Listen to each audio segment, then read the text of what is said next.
ప్రియమైన వాళ్ళారా, ప్రభు యేసుక్రీస్తు నామములో ఈ యొక్క ఉదయకాల సమయాన మీ అందరికీ నాకు హృదయపూర్వక వందనాలు తెలుపుకుంటున్నాను. ఈ రోజంతా కూడా మీరు చేయబడిన అన్ని విషయాల్లో దేవుని హస్తము మీకు తోడయ్యండి, మీకు జయాన్ని కలుగు చేయనుగాక. హెబ్రీ పత్రిక 12వ అధ్యాయము మొదటి వచనం ఇలా సెలవిస్తుంది, మనము కూడా ప్రతి భారమును సులువుగా చిక్కునబెట్టే పాపమును విడిచిపెట్టి విశ్వాసమునకు కర్తయు దానిని కొనసాగించువాడైనటువంటి యేసయ్యను చూచుచు మనకు నియమించబడిన పందెములో ఓపికతో పరిగెత్తుదము అనేటువంటి మాటను మనం చదువుతున్నాం. ప్రియమైన బిడ్డలారా, ఇక్కడ యేసుక్రీస్తు మన ముందు ఉన్నాడు అనేటువంటి వచనాన్ని ఈ యొక్క భక్తుడు తెలియజేసేది మనం చదువుతున్నామండి. చాలామంది ఈ యొక్క హెబ్రీ పత్రికను పౌలు భక్తుడే ఖచ్చితంగా రాస్తుంటాడు అనేటువంటి వాదాన్ని వారు ముందు పెడుతున్నారండి. కాబట్టి ఈ యొక్క ఉత్తరాన్ని, ఈ యొక్క పత్రికను రాసింది పౌలు భక్తుడు అని మనం తీసుకోవచ్చండి. ఈ పౌలు భక్తుడు ప్రియమైన బిడ్డలారా హెబ్రీయులకు ఆయన రాస్తున్నాడు, మీకు ముందు యేసయ్య ఉన్నాడు, విశ్వాసమునకు కర్తయు, ఆ విశ్వాసములో నిన్ను నన్ను ప్రతి ఒక్కరిని కొనసాగింపజేసేటువంటి వాడైనటువంటి యేసయ్య మీ ముందున్నాడు అని ఆయన మీరు చూడాలి అని చెప్పి ఈయన తెలియజేస్తున్నారు. కానీ ప్రియులరా, మనము చాలా సందర్భాల్లో మన ముందు యేసయ్య ఉన్నాడు అనేటువంటి దాన్ని మనం మర్చిపోతున్నామండి.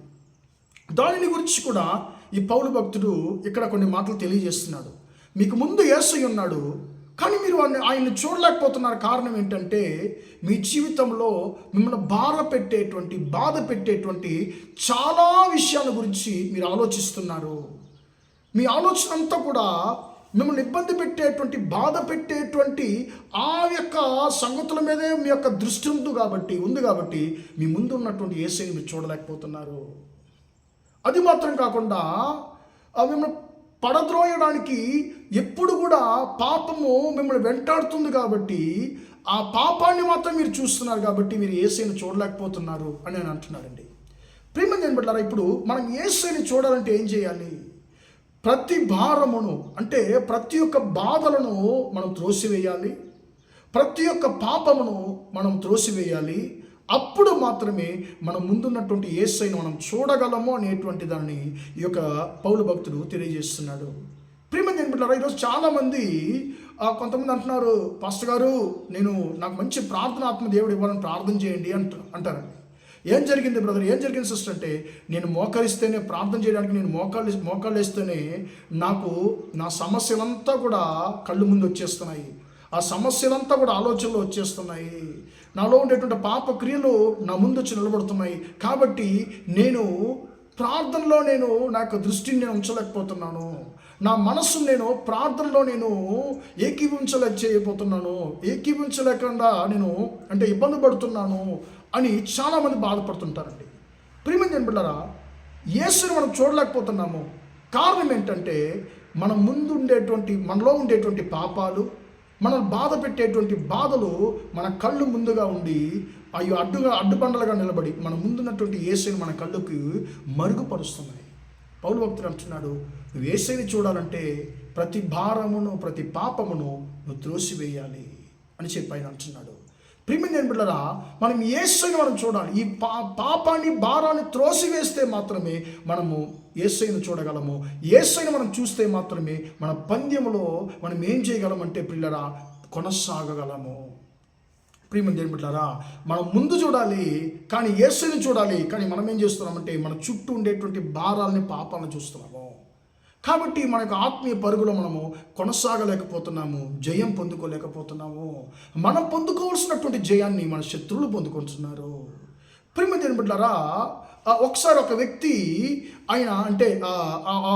ఒక వ్యక్తి ఏం చేశారంటే తన సాక్ష్యాన్ని ఒక కూడికలో పంచుకున్నాడండి. అంటే ఆయన రన్నింగ్ ఛాంపియన్, అంటే ఆయన పరిగెత్తేటువంటి ఆ పోటీల్లో పాల్గొనేటువంటి ఒక ఛాంపియన్ ఆయన. అంటే ఆ పరుగులో ఆయన గెలవడానికి ఎవరు కూడా లేరు. అలాంటి స్టేట్ లెవెల్లో చెప్తున్నానండి, అలాంటి ఒక మంచి ఛాంపియన్ ఆయన ఏం చేశారంటే చాలాసార్లు ఆయన గెలుస్తూ వచ్చాడు. ఒకసారి ఏం చేశారంట, ఇలాంటి ఒక పరుగులో, ఆ పరుగు పందెంలో ఆయన పాల్గొన్నాడు. ప్రియమైన బిడ్డలారా, ఆ చివరి రౌండ్ వచ్చేస్తున్నాడు. ఇంకా కొద్ది అడుగులు మాత్రమే ఆయనకు ముందుగా ఉన్నాయి ఆ రిబ్బన్ని క్రాస్ చేయడానికి. ఆ రిబ్బన్ని మొదటిగా ఎవరు క్రాస్ అవుతారో వారు అంటే ఛాంపియన్ అని చెప్పి మనకు బాగా తెలుసు పరుగు పందెంలో. ఇప్పుడు ఈయన చివరి రౌండ్ వచ్చేసాడు, దగ్గరకు వచ్చేసాడు. తనకు ముందుగా రిబ్బన్ ఉంది, అది అంటే ముట్టుకునే దూరంలోనే ఉంది, చేత్తో ముట్టుకునే దూరంలోనే ఉంది. ప్రియమైన దేవుని బిడ్డలారా, ఈయన అంత దగ్గరకు వచ్చి ఏం చేశాడంటే తన వెనక వచ్చే వాళ్ళు ఎంత దూరంలో ఉన్నారని చెప్పి కొంచెము లైట్గా తన పరుగును కొంచెము ఆ యొక్క వేగాన్ని తగ్గించి ఆయన వెనక్కి తిరిగి చూశారంట. ప్రియులరా, అంతే ఆయన క్లోజ్గా ఆయన దగ్గరగా ఉన్నటువంటి ఒక వ్యక్తి ఒక్క క్షణంలో ఆయన క్రాస్ చేసుకొని ఆయన ఛాంపియన్ అయిపోయాడు. ప్రియమైన దేవుని బిడ్డలారా, ఈయన అరే అని చెప్పి ఈయన హుషారయ్యేలోపు ఆయన చూసేలోపు అతడు ఈయన క్రాస్ చేసుకుని వెళ్ళిపోయి ఆయన ఛాంపియన్ అయిపోయాడు. ఈయన ఛాంపియన్ యొక్క స్థలాన్ని ఈయన కోల్పోయాడు. ప్రియమైన దేవుని బిడ్డలారా, అప్పుడు లెక్కించి చూశారట, టెస్ట్ చేశారంట. అంటే ఛాంపియన్ ఓడిపోయినటువంటి ఈ ఫార్మర్ ఛాంపియన్కి అంటే ఎన్ని నిమిషాలు తేడాలో వీరు యొక్క గురిని అచీవ్ చేశారని చెప్పి చూస్తే హాఫ్ సెకండ్, అరక్షణం మాత్రమే అండి, ఒక్క క్షణం కూడా కాదు, అరక్షణం, హాఫ్ సెకండ్.